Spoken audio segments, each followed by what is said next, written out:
Sambil menyelam, minum air. Pepatah itulah yang mungkin dijadikan pedoman jamaah haji ini. Bukannya membawa banyak pakaian atau perlengkapan haji, dua jamaah haji ini malah mengisi koper besarnya penuh dengan rokok sampai sekarung. Alhasil, mereka ditahan imigrasi Saudi dan kopernya juga disita. Beruntung petugas haji Indonesia membantunya. Mereka pun akhirnya dilepaskan imigrasi dan semua rokok yang dibawa akhirnya disita. Di tanah suci harga rokok memang mahal. Jika di Indonesia hanya 20.000, maka di sana bisa mencapai 100.000. Kalikan saja untungnya. Jika bawa 1.000 bungkus lalu dijual di sana, kan lumayan. Bisa buat beli sawah sepulang haji. Ada jamaah haji yang ketika sa'i mereka sambil nyanyi ya lal waton, ya lal waton.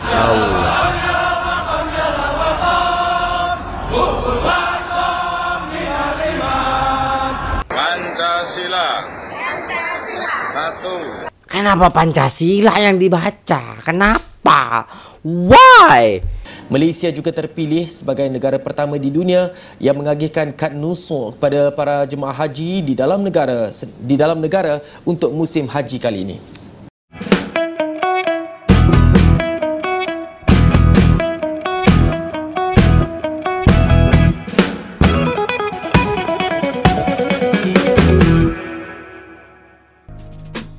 Assalamualaikum warahmatullahi wabarakatuh. Jumpa lagi dengan saya guys, Cak Mujib. Gimana kabar teman-teman semua? Semoga sehat selalu dalam lindungan Allah Subhanahu wa taala. Dijauhkan dari segala mara bahaya, malapetaka, bencana dan bala serta berbagai macam penyakit. Amin amin ya rabbal alamin. Alright guys, kali ini kita akan reaksi sebuah video yang sangat menarik sekali dan ini semoga menjadi pembelajaran bagi kita semua ya guys ya. Saya aja shock dengernya, apalagi teman-teman nih. Tanpa berlama-lama, jom kita simak videonya. Tonton dari awal sampai akhir supaya tidak salah paham. Assalamualaikum warahmatullahi wabarakatuh. Alhamdulillah, salatu wassalamu ala rasulillah. Hamabad kaum muslimin yang dirahmati Allah Subhanahu wa taala. Lagi-lagi jamaah haji asal Indonesia melakukan hal-hal yang aneh ketika sedang beribadah haji kaum muslimin. Kenapa Dan lagi? Sepertinya memang terlalu sering jamaah haji Indonesia ini melakukan hal-hal yang aneh ketika ibadah haji. Ya. Dulu ada jamaah haji yang ketika sa'i mereka sambil nyanyi ya lal waton, ya lal waton.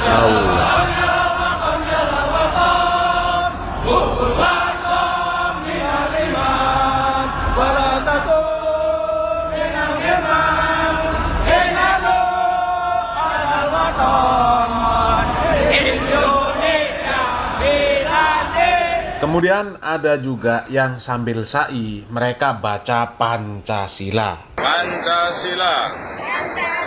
Satu. Ketuhanan yang Maha Esa. Ada buku panduannya di situ, ada buku panduannya. Saya biasa bimbing jemaah itu di sa'i, tawaf.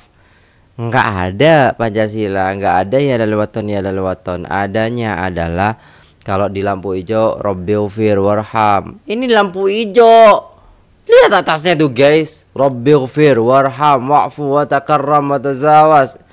Innaka ta'lam ma la na'lam. Innaka antallah. Kan kayak gitu. Kalau nggak salah saya masih ingat. Ya. Jadi kenapa Pancasila yang dibaca? Kenapa? Why? Itu gak tahu lah, sunnah Rasulullah kan. Rabbighfir warham wa'fu wa takarram wa tajawaz. Innaka ta'lam ma la na'lam, gitu kan. Kok malah Pancasila? Bukan masalah enggak istilahnya apa namanya itu, oh tidak Pancasila, tidak cinta negara. Enggak, itu sunnah Rasulnya. Doanya itu loh, diajarkan loh. Masa bacanya Pancasila? Kemanusiaan yang adil dan beradab. 3. Persatuan Indonesia. 4. Kerakyatan yang dipimpin oleh hikmah, kebijaksanaan dalam permusyawaratan. Ada-ada aja sekarang ya pembimbing umroh itu, ya saya nggak tahu, tapi ya tidak ada larangan dalam hal itu. Cuman ya disayangkan aja waktunya kita berdoa kok malah baca Pancasila gitu loh. Perwakilan. 5. Keadilan sosial. bagi seluruh rakyat Indonesia.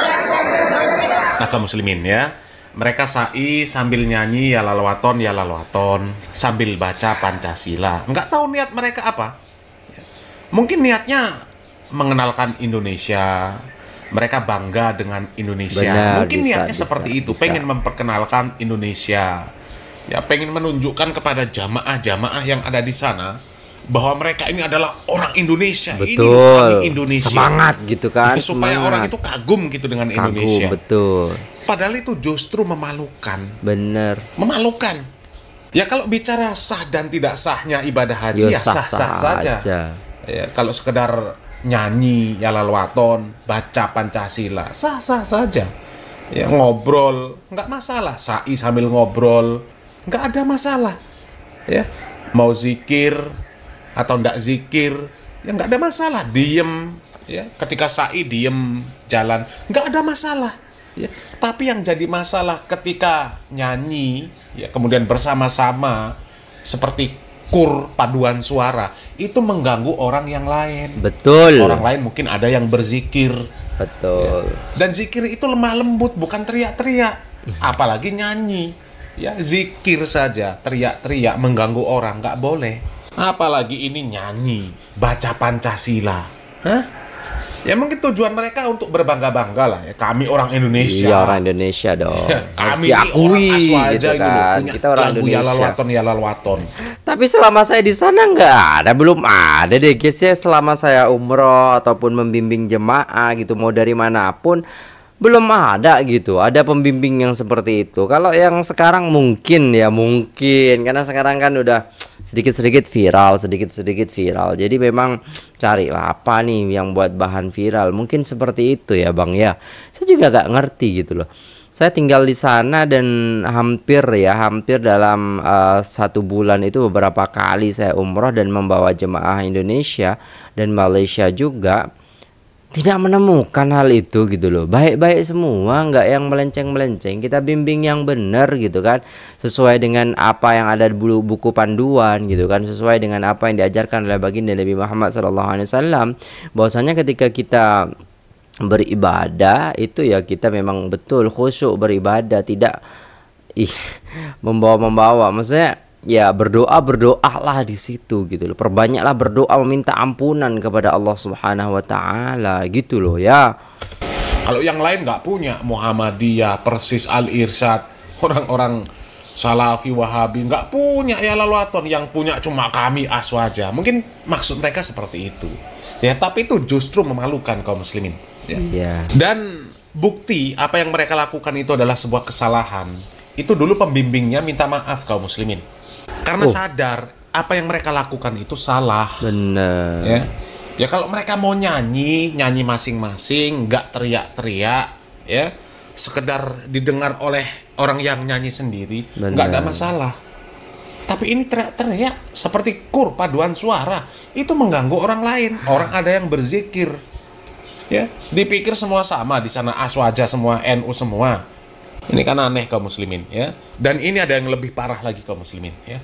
Jamaah haji asal Indonesia tahun 2025 ini kaum muslimin. Ada yang ditangkap di Madinah kaum muslimin. Tertahan di bandara Madinah.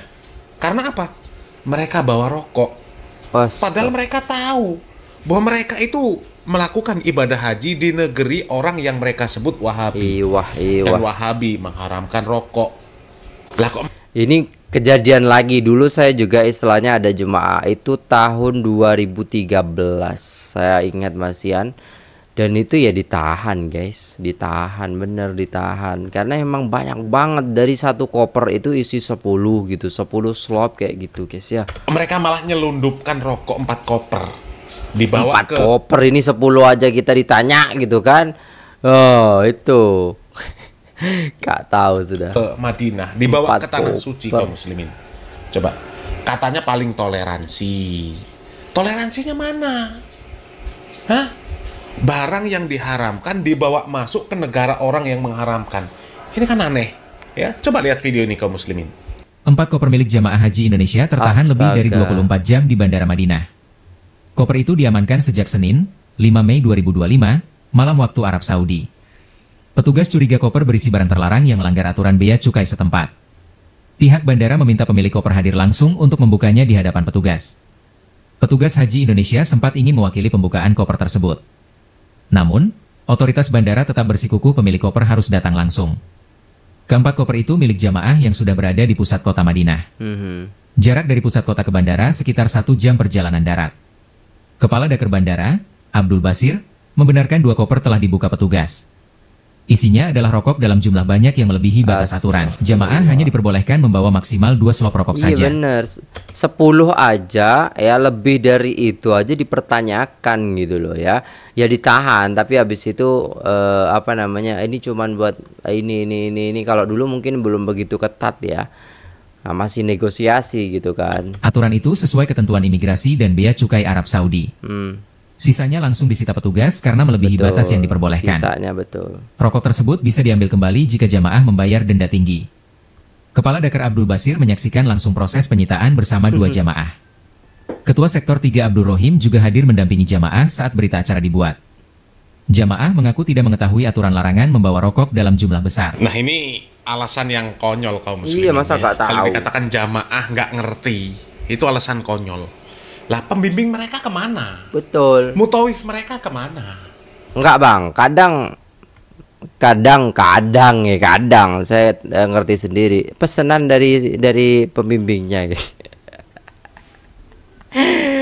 Aduh, ya biasanya begitu. Tapi itu pengalaman saya. Jadi pas jemaah bilang itu, iya ini dititipin sama pembimbing katanya dari Indonesia buat di Makkah Madinahnya biar ngerokoknya itu gitu makanya. Ya itu pengalaman saya sih guys ya. Like that lah. Tidak semua orang pernah mengalami hal ini, tapi kalau yang tahu ya tahu gitu loh. Oh ternyata pernah kejadian. Oh saya juga ngalamin kayak gitulah guys ya yang ada. Tapi kalau 4 koper ya itu susah sih kalau dibilang, saya nggak tahu. Apakah mutawif mereka ini baru sekali, 2 kali, 3 kali ngantar jamaah haji? Enggak. Kalau masih sekali ya mungkin lah ya, meskipun yang sebenarnya juga nggak mungkin. Ya paling tidak kalau ada biro haji baru didirikan, paling tidak ya SDM-nya harus orang-orang yang berpengalaman. Benar. Ya kalau seperti ini coba ya kan memalukan Indonesia. Katanya orang yang paling toleransi, sudah tahu ya negeri Arab itu isinya ulama-ulama yang mengharamkan rokok. Lah kok mereka bawa rokok masuk ke sana? Ya meskipun para ulama di sana juga mungkin masih sedikit lunak lah kaum muslimin ya, masih mempertimbangkan pendapat-pendapat yang mengatakan itu ya sekedar makruh ya, tidak sampai kepada yang haram. Tapi makruh pun kan lebih baik ditinggalkan. Betul. Ya kan seperti itu. Apalagi kita bertamu ke negeri orang nih dalam rangka ibadah ya, masa seperti ini kelakuannya ya, parah ya. Coba kita lanjut lagi. Basir meminta jamaah dan ketua kloter mengingatkan soal barang terlarang. Ia menegaskan agar jamaah mematuhi aturan penerbangan internasional. Baik, pada penerbangan kemarin kami diberikan informasi dari Bea Cukai Bandara Madinah bahwa terdapat 4 koper yang ditahan. 4 koper tersebut tidak bisa kami proses untuk pengambilan karena Bea Cukai bersikukuh bahwa jamaah yang bersangkutan yang harus mengambilnya. Kami proses bersama dengan teman-teman yang ada di Dakar Bandara. Tadi malam sudah berhasil dikeluarkan 2 koper dan ternyata isinya hampir seluruhnya berisi rokok. Nah, rokok ini disita oleh otoritas bandara Arab Saudi karena memang dibatasi pembawaan rokok ke paling banyak juga dengan 100 batang. Kemarin jamaah diberikan rokok 2 slop, sisanya semuanya kita. Rokok-rokok itu bisa dikeluarkan kalau jamaah membayar denda yang jumlahnya berkali-kali lipat dari jumlah harga rokoknya. Sehingga kami harapkan jamaah yang belum berangkat bisa mematuhi aturan penerbangan internasional, tidak membawa barang-barang terlarang, terutama tidak membawa rokok dalam jumlah yang berlebihan. Alasannya apa Pak dari jemaah itu Pak? Membawa rokok sebanyak itu Pak? Sebagian jamaah 2 orang itu tidak ditanya karena tidak tahu kalau di dalam kopernya berisi rokok. Itu nanti akan Ya, suaranya nggak jelas kaum muslimin ya. Yang jelas tadi jamaah itu bisa mengambil rokok itu, yang 4 koper itu dengan syarat harus membayar denda yang lebih besar lagi kaum muslimin. Ya. Karena itu jelas barang yang ilegal. Benar. Itu sudah melampaui kapasitas yang diperbolehkan. Ya. Masih bersyukur lah ya, harusnya orang-orang yang NU itu ya, numpang udut itu ya. Meskipun ulama Arab itu jelas ya, mereka mengatakan itu hukumnya haram, tapi mereka masih menghargai pendapat lain yang mengatakan itu makruh. Ya, masih diperbolehkan dibawa masuk dengan syarat nggak boleh banyak-banyak. Iya. Ini malah bawa 4 koper. 4 koper. Ya, dengan alasan nggak tahu aturan. Nggak mungkin lah kaum muslimin. Nggak mungkin.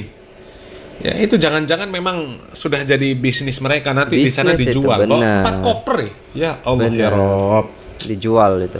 Kayaknya kompak gitu 4 koper itu. Apa 4 koper itu punya 1 orang, apa punya 4 orang. Sepertinya kompak menyelundupkan itu. Uang ibadah haji, pengennya jadi haji yang mabrur. Betul. Kok malah melakukan hal-hal yang seperti itu? Kalau pengen hajinya mabrur, ya tinggalkanlah hal-hal yang nggak bermanfaat. Apa manfaat rokok? Itu kan nggak ada.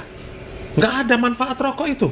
Buktinya mantan-mantan perokok bisa serta-merta langsung meninggalkan rokok, nggak ada masalah. Ya, nggak ada masalah. Bener. Jadi kalau pengen hajinya mabrur, seharusnya meninggalkan hal-hal yang tidak bermanfaat. Betul. Di dalam surat Al-Baqarah Allah Subhanahu wa taala mengatakan al-hajju asyhurum ma'lumat. Faman farada fihinnal hajja fala rafasa wala fusuqa wala jidala fil hajj. Haji itu adalah ya musim yang hanya beberapa bulan saja yang dimaklumi. Barang siapa yang menetapkan niatnya di dalam bulan itu untuk melaksanakan ibadah haji, ya maka tidak boleh berbuat rafas, berbuat fasik, ya kemudian berjidal ketika melaksanakan ibadah haji. Ya, ini baru mau ibadah haji sudah membawa bekal hal-hal yang tidak bermanfaat. Ya, apalagi ya kalau orang yang cerdas sebenarnya ya tahulah itu isinya barang-barang yang justru merusak badan, hal-hal yang buruk. Ya memang hanya orang-orang yang diberikan taufik dan hidayah saja yang bisa benar-benar memahami bahwa rokok itu adalah haram karena isinya nggak bermanfaat, bahkan yang dapat membahayakan tubuh. Nggak ada manfaatnya sama sekali. Benar-benar nggak ada manfaatnya. Dan nggak sama dengan gulai kambing, sate kambing, opor ayam, sayur santen. Nggak sama. Ya, kalau yang menganalogikan itu dengan gulai kambing, dengan santen, ya, dengan sate kambing, itu otaknya sudah nggak waras lagi. Ya karena dia nggak bisa membedakan mana barang-barang, ya mana sesuatu yang dikonsumsi oleh tubuh kita, dikonsumsi oleh manusia, yang pada dasarnya itu bermanfaat, hanya saja kalau overdosis jadi bahaya. Mana yang pada dasarnya itu memang bahaya. Sedikit bahaya, banyak bahaya. Betul. Lah kalau zat-zat yang terkandung di dalam sate, gulai, gula, itu pada dasarnya zat-zat yang bermanfaat untuk tubuh. Ya kalau overdosis ya jelas berbahaya. Apapun overdosis juga berbahaya. Betul. Makan saja berlebihan nggak boleh. Wakulu washrobu wala tusrifu. Makan dan minumlah, jangan berlebih-lebihan. Berlebih-lebihan saja nggak boleh. Padahal halal. Apalagi yang jelas-jelas isinya itu nggak ada manfaatnya sama sekali. Ya. Jadi sangat aneh otak orang yang mengatakan itu dianalogikan dengan gula, dengan sate, dengan gulai dan sebagainya, ya. Gulai tunjang. Allahu Akbar. Dan ya kelakuan mereka ini kaum muslimin, ini sangat memalukan negeri kita, memalukan Indonesia. Ya. Mereka berkoar-koar bahwa mereka adalah orang yang paling ahlus sunnah wal jamaah, paling toleransi, ya paling NKRI. Mereka mengklaim mereka yang paling menjaga marwah NKRI, tapi ternyata mereka sendiri yang membuat malu NKRI. Ya, dengan perbuatan-perbuatan mereka seperti itu. Sa'i, baca Yalal Waton, baca Pancasila, ini bawa rokok ke Madinah, ke Tanah Suci. Ya, sudah jelas itu melarang aturan. Mereka lakukan. Jamaah mana itu? Indonesia. Kan memalukan Indonesia. Iya, benar. Padahal mereka berkoar-koar yang paling toleransi. Ini adalah bukti bahwa mereka ini sebenarnya nggak toleran. Nggak toleran. Mereka itu sak karepe dhewe, egois. Ya. dalam ibadah saja ya mereka maunya toleran. Tapi toleran yang dimaksud mereka itu ya orang itu harus ngikut mereka. Ya, contoh ya di Indonesia ini ada orang yang ketika sholat membaca jahar, bismillah disirkan, subuh nggak kunut, ya mereka protes. Ente ini di negeri yang mayoritas Syafi'i, Imam Syafi'i kunut, Imam Syafi'i baca bismillah jahar, ente menyelisihi madhab Syafi'i, ente nggak toleran. Tapi giliran masalah yang seperti ini, masalah rokok, tolerankah mereka membawa rokok 4 koper ketika ibadah haji dibawa ke negeri orang-orang yang mereka sebut Wahabi? Padahal mereka tahu ulama-ulama yang mereka sebut Wahabi kuat pendapatnya bahwa rokok itu adalah haram. Ya. Jadi koar-koar mereka toleransi ya Indonesia, NKRI harga mati, itu bullshit, bohong kaum muslimin ya. Mudah-mudahan Allah Subhanahu wa taala memberikan taufik dan hidayah. Salam waras, salam akal sehat. Barakallahu fikum. Wassalamualaikum warahmatullahi wabarakatuh. Dan ini laporan yang baru kami terima. Kumpulan pertama 284 jemaah haji Malaysia termasuk 31 petugas tiba di Madinah awal pagi tadi. Mereka terdiri daripada jemaah yang berlepas dari stesen Al-Usta di Kedah dan lapangan terbang antarabangsa Kuala Lumpur KLIA Terminal 1 Sepang, Selangor. Penerbangan Malaysia Airlines MH8050 dari KLIA Terminal 1 ke Madinah berlepas sekitar jam 4.05 pagi. Mereka tiba di lapangan terbang antarabangsa Prince Muhammad bin Abdul Aziz Madinah pada jam 7.50 pagi waktu Arab Saudi. Pada hari yang sama, majlis pelepasan jemaah disempurnakan oleh Menteri di Jabatan Perdana Menteri Hal Ehwal Agama Datuk Muhammad Naim Mokhtar dan Pengerusi Lembaga Tabung Haji TH Tan Sri Abdul Rashid Hussein. Malaysia juga terpilih sebagai negara pertama di dunia yang mengagihkan kad nusul kepada para jemaah haji di dalam negara untuk musim haji kali ini. Alright guys, sudah selesai videonya dan itulah tadi ya guys ya, kita bisa melihat bagaimana pandangan ketika seseorang itu melihat jemaah haji Indonesia yang sangat-sangat membuat saya tuh shock juga. Selama saya berhaji ataupun selama saya berumroh nggak ada tuh yang istilahnya di tempat saya malah nyanyi gitu kan, ya lal watan ya lal watan ya lal watan hubbul watan minal iman, ya kan. Terus habis itu baca Pancasila guys di tempat sa'i. Dan itu saya lihat tadi di tempat yang istilahnya lari-lari kecil seperti itu. Gak tahulah, berdoalah banyak-banyak kalau kita haji umroh ya kan. Dan kalau pengalaman saya selama saya di sana juga belum ada tuh istilahnya koper jemaah Malaysia yang disita gitu kan gara-gara bawa rokok. Karena beda mungkin nggak tahu ya guys ya. Pelatihan haji itu kalau di Malaysia mungkin sangat-sangat intens, sangat-sangat bagus gitu, sehingga jemaah itu memang betul-betul menyadari bahwasanya kita mau beribadah gitu. Kalau di Indonesia mungkin intens juga, tapi ya jemaahnya tidak mau dengar gitu, tidak mau mendengarkan apa yang disampaikan, apa yang boleh, apa yang tidak boleh, apa yang istilahnya di sana itu dilarang gitu loh, ya kan? Mungkin begitu. Saya tidak menyalahkan pemerintah, tapi saya menyalahkan orang ataupun individu yang melakukan hal itu gitu kan.